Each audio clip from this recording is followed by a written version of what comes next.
We're going to start seeing 9/11 as a challenge that should unite America and the world against the common threats of the 21st century: terrorism and nuclear weapons, climate change and poverty, genocide and disease. We can do this. We can do this. But it will not be easy. It will require struggle and it will require sacrifice. There will be setbacks and we will make mistakes. And that is why we need all the help we can get. So tonight, I want to speak directly to all those Americans who have yet to join this movement, but still hunger for change. They know it in their gut. They know we can do better than we're doing. They know that we can take our politics to a higher level. But they're afraid. They've been taught to be cynical. They're doubtful that it can be done. But I'm here to say tonight to all of you who still harbor those doubts, we need you.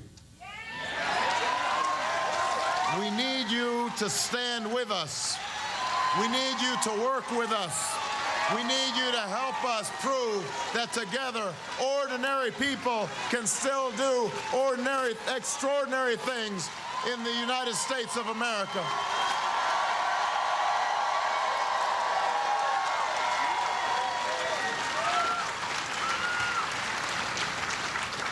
I am blessed to be standing in the city where my own extraordinary journey of service began. You know, just a few miles from here, down on the south side, in the shadow of a shuttered steel plant, it was there that I learned what it takes to make change happen. I was a young organizer then. In fact, there's some folks here who I organized with. A young organizer intent on fighting joblessness and poverty on the south side. And I still remember one of the very first meetings I put together. We had worked on it for days. We had made phone calls, we had knocked on doors, we had put out flyers. But on that night, nobody showed up. Our volunteers who had worked so hard felt so defeated they wanted to quit. And to be honest, so did I. But at that moment, I happened to look outside and I saw some young boys tossing stones at a boarded-up apartment building across the street. They were like the boys in so many cities across the country. Little boys, but without prospects, without guidance, without hope for the future. And I turned to the volunteers and I asked them, before you quit, before you give up, I want you to answer one question. What will happen to those boys if we don't stand up for them?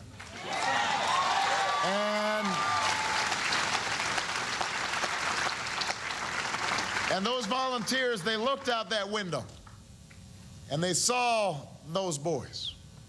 And they decided that night to keep going, to keep organizing, keep fighting for better schools, fighting for better jobs, fighting for better health care.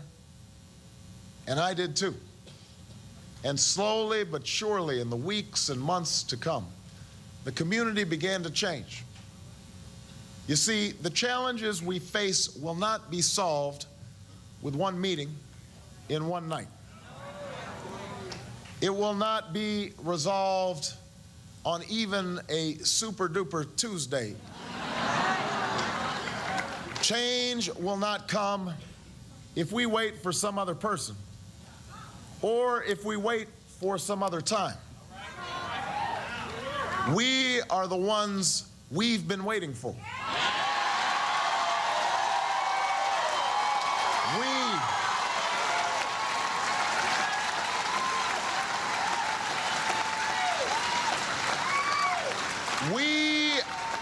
We are the change that we seek. We are the hope of those boys who have so little, who've been told that they cannot have what they dream, that they cannot be what they imagine. Yes, they can. We are the hope of the father who goes to work before dawn and lies awake with doubt that tells him he cannot give his children the same opportunities that someone gave him. Yes, he can. We are the hope of the woman who hears that her city will not be rebuilt, that she cannot somehow claim the life that was swept away in a terrible storm. Yes, she can. We are the hope of the future. The answer to the cynics who tell us our house must stand divided, that we cannot come together, that we cannot remake this world as it should be. We know that we have seen something happen over the last several weeks, over the past several months. We know that what began as a whisper has now swelled to a chorus that cannot be ignored, that will not be deterred, that will ring out across this land as a hymn that will heal this nation, repair this world, make this time different than all the rest. Yes, we can. Let's go work. Yes, we can. Yes, we can. Yes, we can. Thank you, Chicago. Let's go get to work. I love you.